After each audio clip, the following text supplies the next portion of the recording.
এই জয় মেদিনীপুর বিধানসভার অন্তর্গত মেদিনীপুর ঐতিহাসিক মেদিনীপুর শহর সদর ব্লক শালবনীকে নিয়ে যে মেদিনীপুর বিধানসভা, যারা আমাকে আশীর্বাদ করেছিলেন, যারা আশীর্বাদ করেননি, এই জয় তাদের প্রত্যেকে। সাথে সাথে বাংলার নেত্রী, আমার সকলের প্রিয় নেত্রী মমতা বন্দ্যোপাধ্যায় এবং আমার নেতা অভিষেক বন্দ্যোপাধ্যায়, তাদের জয়। কারণ তারা আমাকে মেদিনীপুর বিধানসভার প্রার্থী করে যে সম্মান এবং মর্যাদা দিয়েছেন, সেই সম্মান এবং মর্যাদা রক্ষা করতে পেরেছি। এটাই আমার কাছে সবচেয়ে বড় প্রাপ্য। এবং আবার বলছি, এটা আমি উৎসর্গ করব আমার নেত্রী মমতা বন্দ্যোপাধ্যায় এবং আমার নেতা অভিষেক বন্দ্যোপাধ্যায়। আশাপ্রদ কি জয় হয়েছে? মার্জিন আরও বেশি হওয়ার একটা চিন্তাভাবনা ছিল। যাই হোক, আমাদের মেদিনীপুর শহরে পার্সেন্টেজ অফ পোলিং অনেক কম হয়েছে, 60%-এর মতো। ভেবেছিলাম এটা মার্জিনটা আরেকটু বেশি বাড়বে, কিন্তু প্রথমবার নির্বাচনে দাঁড়িয়ে খুব অল্প সময়ের ব্যবধানে, কারণ আপনারা জানেন যে লাস্ট পার্লামেন্ট ইলেকশন মাত্র 6 মাস আগে হয়েছে, সেখানে আমরা 2800 ভোটে মাত্র এগিয়েছিলাম। সেই জায়গা থেকে এত শর্ট পিরিয়ডেতে যেটা মানুষ আশীর্বাদ করেছেন, মানুষের আশীর্বাদকে সম্মান দিয়ে গ্রহণ করতে হয়, এটা আমাকে ছোটোবেলা থেকে আমার পিতামাতা শিখিয়েছেন। তো মানুষ যে আশীর্বাদ করেছেন সেটাকে পাথেয় করে আগামী দিনে আরও বেশি করে মানুষের মন জয় করে আরও মানুষের কাছে পৌঁছাতে পারবো, সেই আশা রেখে এখন থেকে লড়াইটা শুরু করব। শহরের ভোট কতটা রিকভার করতে পেরেছে? শহরে 5,500 মাইনাস ছিল লাস্ট পার্লামেন্ট ইলেকশনে, সেখান থেকে এবারে প্রায় 12+ হয়েছে। অনেকটাই রিকভারি হয়েছে, কিন্তু এখনও কিছু ত্রুটি বিচ্যুতি রয়ে গেছে। এবং আপনারা দেখেছেন যে পার্সেন্টেজ অফ পোলিং শহরে মোরলেস 60%, এটাকে 80% নিয়ে যেতে হবে। শহরের মানুষ একটু আয়েসি আছে, একটু মানুষ বুঝতে পেরেছেন ছুটি ছিল না, যেহেতু বাই ইলেকশন, বেশিরভাগ জায়গাতে যারা বাইরে ছেলেমেয়েরা চাকরি করে, পড়াশোনা করে, তারা কেউ আসেনি। তো সেই জায়গাতে পোলিংটা অনেক কম হয়েছিল।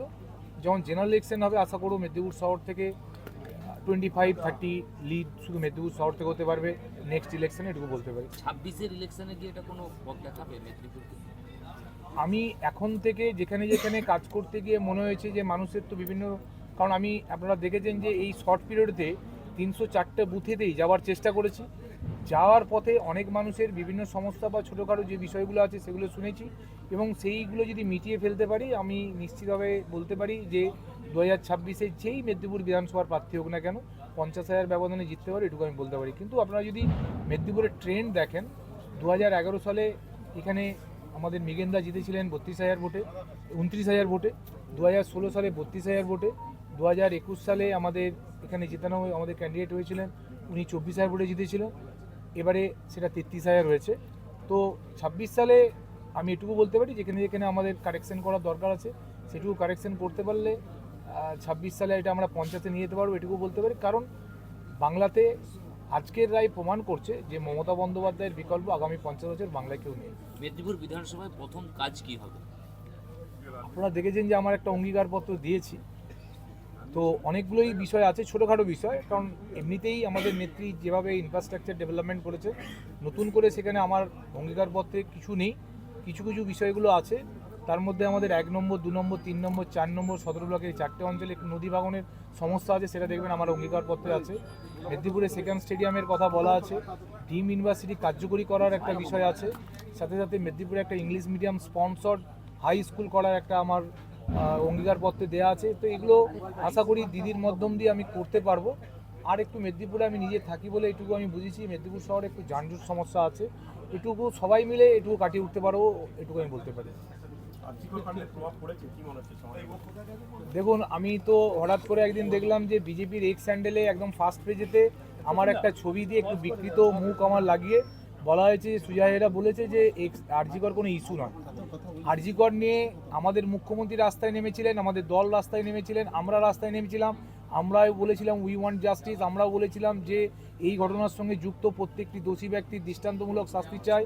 আমাদের মুখ্যমন্ত্রী তার জন্য বিল এনেছেন ফাস্ট ট্র্যাক কোর্টে, যাতে দ্রুততার সাথে তাদের বিচার ব্যবস্থার সঙ্গে যুক্ত করে তাদেরকে শাস্তি দেওয়া যায়, তারও তিনি বিল এনেছেন। অথচ শুধুমাত্র রাজনীতি করার জন্য কিছু রাজনৈতিক দল রাস্তায় নেমে বাংলাকে, বাংলার মাকে যেভাবে বারবার কালিমালিপ্ত করার চেষ্টা করেছিল, তার বিরুদ্ধে আজকের বাংলার মানুষ রায় দিয়েছে। আজকের 6-6 সেটাই প্রমাণ করে। স্থানীয় এলাকার খবর পেতে চোখ রাখুন এবি নিউজে।